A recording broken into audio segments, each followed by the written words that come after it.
very killer bodybuilding information that has never been available to the public in bodybuilding history, world history.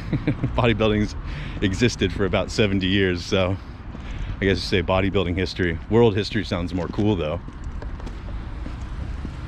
Normal cars here. There's a lot of German vehicles, so there's a lot more diesel powered vehicles. So what's funny is you'll hear when you're walking, you'll hear a diesel engine, like what would be what you would expect to be like a Ford F-350 coming up behind you, and you look back and it's one of these, you know, it's some kind of Volkswagen or something, a little sedan. So that's kind of been a funny thing, because these small cars have those gigantic truck sounding diesel engines, and it's common here. Here's another post-Soviet style building up here. You see that there?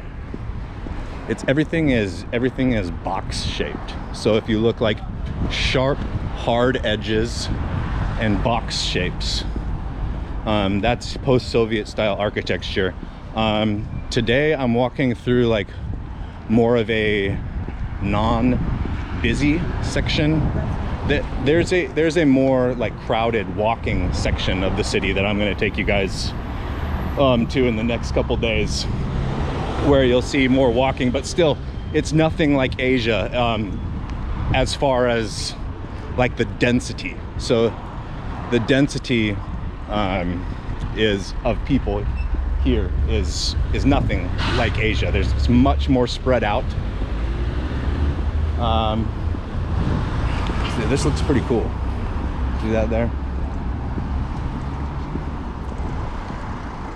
So yeah, I'm coming up here on a park that has like an island that has a memorial dedicated to the Russian soldiers that died in Afghanistan.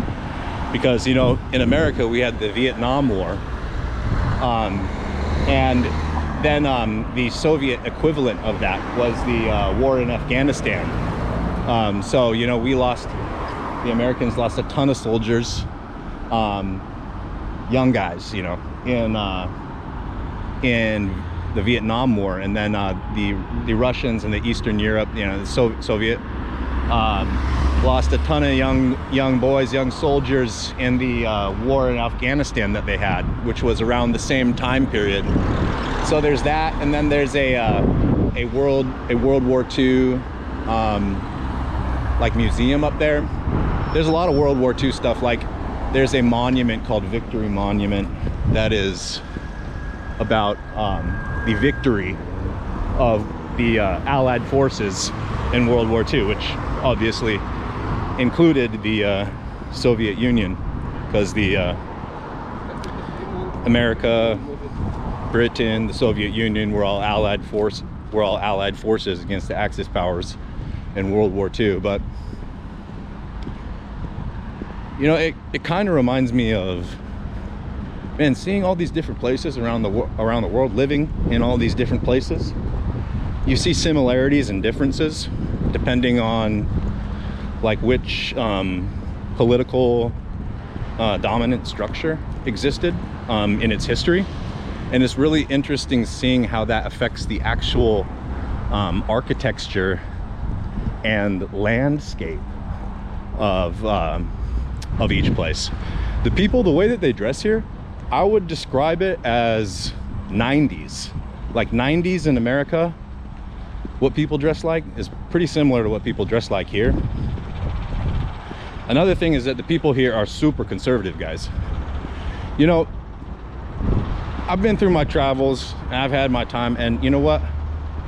Like, I am so over like involving myself with any kind of like dabbling with people that are not good people, or people that are not upstanding, upright people. And so like when you go to, you know, there's some places in Thailand, like where you're gonna, or you know, some places within cities and stuff where you're gonna be dealing with you know, not upright people. I mean, that comes everywhere, right? But let me tell you that the average person here in Belarus is very conservative. Like, these girls here are not the type of girls that are looking for fun, okay? Let me tell you that.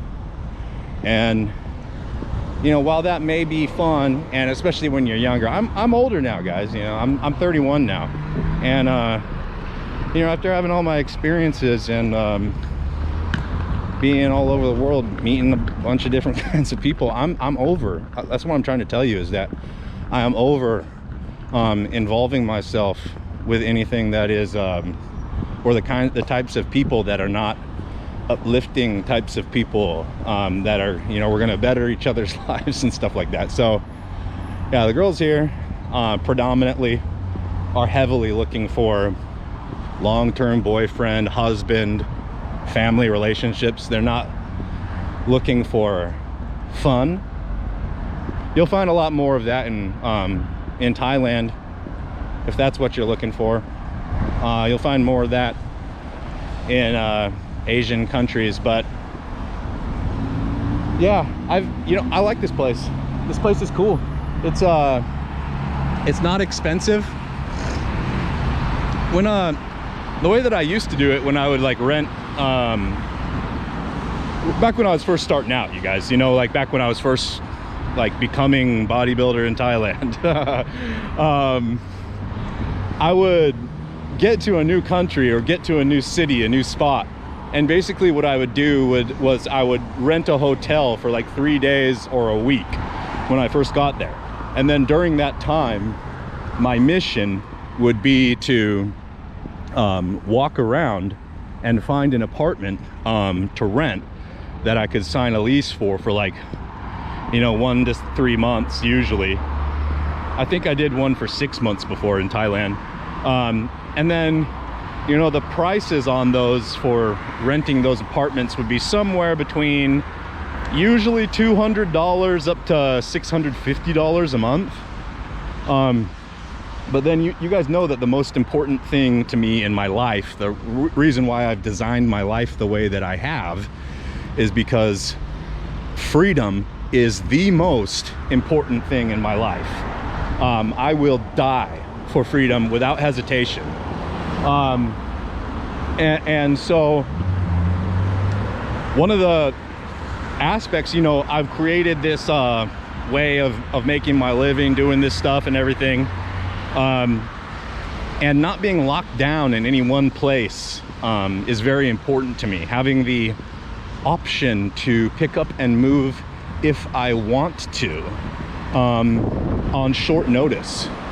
And so a couple years ago, I switched from, you know, walking around and finding apartments, which was by far the cheaper method, to mostly just renting on Airbnb, doing monthly rentals on Airbnb. So here in Belarus, like a monthly rental for, you know, an apartment that is nice, you'd want to be in it, would be anywhere from, on Airbnb, would be anywhere from like $500 US per month, like up to like $1,000 US per month.